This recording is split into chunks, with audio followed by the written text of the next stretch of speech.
నమస్కారం. నేను మీ మైనపాటి మురళీకృష్ణ. అందరూ కూడా ఎంతో ఆసక్తిగా ఎదురు చూసినటువంటి ఆంధ్రప్రదేశ్లోని స్థానిక ఎన్నికలలో రిజల్ట్స్ చూసి తెలుగుదేశం పార్టీ వాళ్ళు దిగ్భ్రాంతిగా ఉన్నాయి. దీనికి కారణం ఏంటంటే 50 స్థానాల్లో కూడా జరిగేటువంటి చోట 39 స్థానాలు వైఎస్ఆర్ కాంగ్రెస్ పార్టీ జగన్ గారి యొక్క సారథ్యంలో గెలుచుకుంది. ఇది నిజంగా చాలా చాలా సంతోషం కలిగించే విషయం వైఎస్ఆర్ కాంగ్రెస్ పార్టీ వాళ్ళకి. ఈ యొక్క 39 స్థానాల్లో వైఎస్ఆర్ కాంగ్రెస్ పార్టీ గెలవడం అంటే దాదాపు 90% స్థానాల్లో వైఎస్ఆర్ కాంగ్రెస్ పార్టీ గెలిస్తే కేవలం 11 స్థానాల్లో మాత్రమే కూటమి అనేటువంటి వాళ్ళు సరిపెట్టుకోవాల్సి వచ్చింది. ఇది తలుచుకొని కూటమి ప్రభుత్వం తీవ్ర దిగ్భ్రాంతికి లోనైంది. సాధారణంగా మన దేశంలో ఎలా ఉంటుందంటే ఈ స్థానిక ఎలక్షన్లు జరిగినప్పుడు ఏ పార్టీ అయితే అధికారంలో ఉంటుందో వాళ్ళ పార్టీకి చెందినటువంటి సభ్యులు కూడా స్థానిక సంస్థ ఎలక్షన్లో గెలుస్తూ ఉంటారు. ఇది అనేక చోట్ల సాధారణంగా జరిగేటువంటి విషయం. కానీ ఆంధ్రప్రదేశ్లో మటుకు దీనికి భిన్నంగా జరిగింది. ఇది కూటమి ప్రభుత్వం చేసేటువంటి పరిపాలనని ప్రజలు వ్యతిరేకిస్తున్నారు. జగన్ గారు చెప్పినట్టుగా జగన్ 2.0 అనేటువంటిది అమలు జరుగుతుంది, స్టార్ట్ అయింది, జగన్ ప్రపంచం తిరిగి కనిపిస్తున్నది అనేటువంటిది కూడా ప్రస్ఫుటంగా కూడా తెలియజేస్తుంది ఈ యొక్క స్థానిక సంస్థల ఎన్నికల రిజల్ట్. మనం గమనించినట్లయితే ఎక్కడైనా సరే ఏ గవర్నమెంట్ అధికారంలో ఉంటే వాళ్ళకు చెందినటువంటి పార్టీల స్థానిక సంస్థల ఎలక్షన్లో కూడా గెలుస్తూ ఉంటాయి. దీనికి అనేక కారణాలు ఉంటాయి. ఎందుకంటే ఫండ్స్ వస్తాయని, ఇక అధికార పార్టీ అమల్లో ఉంది కాబట్టి వాళ్ళ ఎమ్మెల్యేల ద్వారా కొన్ని బెనిఫిట్స్ ఉంటాయి, ఎంపీల ద్వారా కొన్ని బెనిఫిట్స్ ఉంటాయని, కాంట్రాక్ట్స్ లాభాలు ఉంటాయని, ఇట్లా అనేక కారణాలు ఉంటాయి. కాబట్టి అధికార పార్టీ చెందినటువంటి వాళ్ళే సాధారణంగా గెలుస్తూ ఉంటారు. ఇటువంటి పరిస్థితి ఉండి కూడా కూటమి ప్రభుత్వం కేవలం 11 స్థానాలకే సరిపెట్టుకోవాల్సి వచ్చిందంటే ప్రజల వ్యతిరేకత కూటమి ప్రభుత్వం మీద ఎంత విపరీతంగా ఉంది అనేటువంటిది కూడా ఇది తెలియజేస్తుంది ఈ సంఘటన. మరి తెలుగుదేశం పార్టీ వాళ్ళు పార్టీ ఆవిర్భావ సభ మీటింగ్ జరుపుకుంటున్నారు. జరుపుకునే సందర్భంలో వాళ్ళకు వచ్చినటువంటి చేదు వార్త ఇది ఒక చేదు నిజం. జగన్ గారు తన 2.0 దానితో బ్రహ్మాండంగా దూసుకుపోతున్నారు. ఇది వాళ్ళకి డబుల్ కామెంట్ జగన్ గారికి అంత స్వీట్నెస్ వాళ్ళకి ఇచ్చింది. మరి జాగ్రత్తగా గమనించినట్లయితే ఎలక్షన్స్లో ప్రకాశం జిల్లా పాలెంలో ఒక మహిళ కూడా తాను వైఎస్ఆర్ కాంగ్రెస్ పార్టీకి సపోర్ట్గా చేస్తూ తన చేతుల సందర్భంలో ఆమె చున్నీ పట్టుకొని కిందకు లాగడం, తన చేయి పట్టుకొని కిందకు లాగడం వంటి ప్రయత్నాలు తెలుగుదేశం పార్టీ వాళ్ళు చేసింది. ఇది నిజంగా దురదృష్టకరమైన సంఘటన. ఒక మహిళని కూడా చూడకుండా ఆమె పట్ల అసభ్యంగా ప్రవర్తించడం అనేది స్పష్టంగా కూడా ఇది అన్ని కెమెరాలు రికార్డ్ అయింది, అన్ని మీడియా సంస్థలు కూడా వచ్చింది.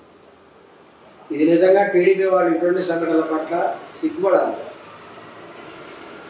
ఎందుకంటే ఒక మహిళని అసభ్యంగా తాకటం, ఆమె వస్త్రంలో తాకల ప్రయత్నం చేయడం, కిందకు లాగాలని ప్రయత్నం చేయడం, ఈ విధంగా వాళ్ళు చేయడం అనేది టీడీపీ వాళ్ళ దుశ్చర్యలకు లైవ్ ఎగ్జాంపుల్ ఇది.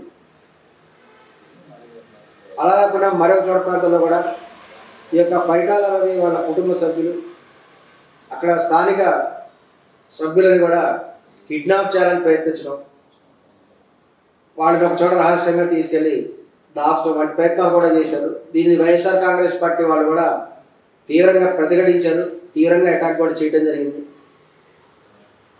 ఇటువంటి ఎన్నో దుర్విడుగు చర్యలు టీడీపీ పార్టీ వాళ్ళు చేసినప్పటికీ కూడా, కూటమి ప్రభుత్వం వాళ్ళు చేసినప్పటికీ కూడా వైఎస్ఆర్ కాంగ్రెస్ పార్టీ వాళ్ళు మెజారిటీ స్థానాల్లో గెలుపొందడం అనేటువంటిది వైఎస్ జగన్ గారికి ఉన్నటువంటి ఆయన విజయ ప్రపంచాన్ని కూడా ఇది సూచిస్తుంది. దీనికి కారణం ఒకటే, ఈ యొక్క కూటమి ప్రభుత్వం తెలుగుదేశం పార్టీ, పవన్ కళ్యాణ్, బీజేపీ వీళ్ళ సారథ్యంలో అధికారంలో వచ్చినప్పటి నుంచి కూడా వాళ్ళు చెప్పినటువంటి కార్యక్రమాలు, ఈ యొక్క ఎలక్షన్లో వాళ్ళు పేర్కొన్నటువంటి అంశాలన్నీ కూడా అనేక అంశాలు కూడా వాళ్ళు ప్రాక్టికల్గా అమలు చేయలేకపోయారు. ఇది వాస్తవం. దీని పట్ల ప్రజలలో కూడా తీవ్రమైనటువంటి వ్యతిరేకత వచ్చేసింది. తెలుగుదేశం పార్టీ ఫ్రీ బస్ ప్రకటిస్తారు, ఫ్రీ బస్ మహిళలకు ఇస్తా ఉంది. కానీ రేవంత్ రెడ్డి గారితో పోలిస్తే ఆ విధంగా చంద్రబాబు నాయుడు గారు చేయలేకపోయారు. ఈ యొక్క ఫ్రీ బస్ విషయంలో రేవంత్ రెడ్డి గారు, చంద్రబాబు నాయుడు గారి మధ్య కంపారిజన్ చేసుకుంటే రేవంత్ రెడ్డి గారు గెలిచారు. ఇది వాస్తవం. ఏ విధంగా అంటే రేవంత్ రెడ్డి గారు ముఖ్యమంత్రిగా ప్రమాణ స్వీకారం చేసిన తర్వాత వెంటనే మరుసటి రోజే ఈ యొక్క తెలంగాణలో మహిళలకు ఫ్రీ బస్ అనేటువంటి దాని మీద ఆయన సంతకం చేసి అమలు చేశారు. నోటి మాటలు కాకుండా ప్రాక్టికల్గా అమలు చేశారు.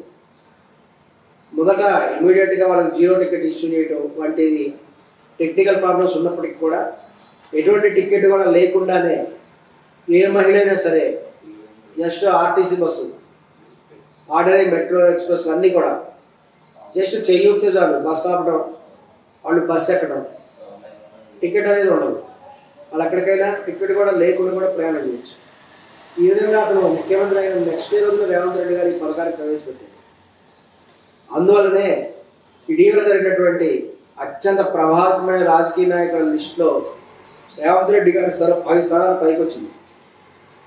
దాదాపు 29వ స్థానంలో రేవంత్ రెడ్డి గారు ఉన్నారు. ఇది నిజంగా ఆయన గొప్పతనానికి నిదర్శనం. కానీ చంద్రబాబు నాయుడు గారు ఆ విధంగా కూడా చేయలేకపోయారు. దానికి అనేక కారణాలు ఉండొచ్చు. ఆంధ్రప్రదేశ్లో విపరీతమైన పుణ్యక్షేత్రాలు ఉన్నాయి, అవన్నీ విపరీతంగా సందర్శిస్తూ ఉంటారు కదా.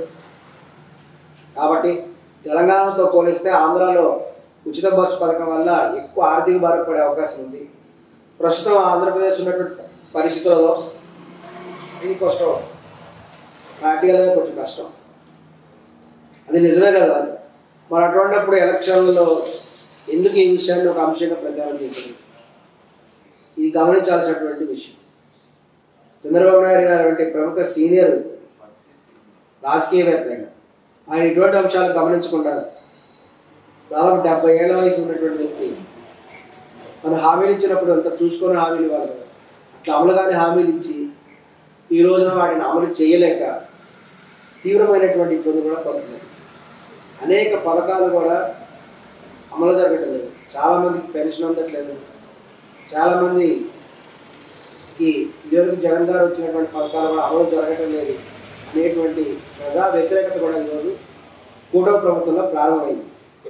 దానితో పవన్ కళ్యాణ్ గారు తను సనాతన ధర్మం అని చెప్పేసి కొత్త రాగం ఎత్తుకోవడం, ఆయన కంప్లీట్గా ఆయన మార్గం మార్చేసి ఈ యొక్క బీజేపీతో ఒక తెర వెనుక ఒప్పందాలు చేసుకొని తాను తన ఫ్యామిలీని సరిపెట్టుకోవడం కోసం ఈ యొక్క నాగబాబు గారికి టికెట్ ఇప్పించడం, తర్వాత చిరంజీవి గారిని రాష్ట్రపతి పదవి ఏదో ఒక పదవి ఇప్పిస్తారని చెప్పేసి తన కుటుంబ అభివృద్ధి పనుల్లో పవన్ కళ్యాణ్ గారు సిన్సియర్గా ఉన్నారని ప్రజలు అనుకుంటున్నారు. ఈ విధంగా ఉండటం వల్ల ప్రజల్లో తీవ్రమైనటువంటి వ్యతిరేకత వచ్చింది ఈ యొక్క కూటమి ప్రభుత్వం మీద. ఇప్పుడు వైఎస్ఆర్ కాంగ్రెస్ పార్టీ ప్రభంజనం కూడా బ్రహ్మాండంగా వెలుగుతున్నది ఆంధ్రప్రదేశ్లో. అందువల్లనే వారు దాదాపు 90% స్థానిక సంస్థల గెలుపొందడం జరిగింది. ఇది వైఎస్ జగన్మోహన్ రెడ్డి గారి 2.0కి నిదర్శనం.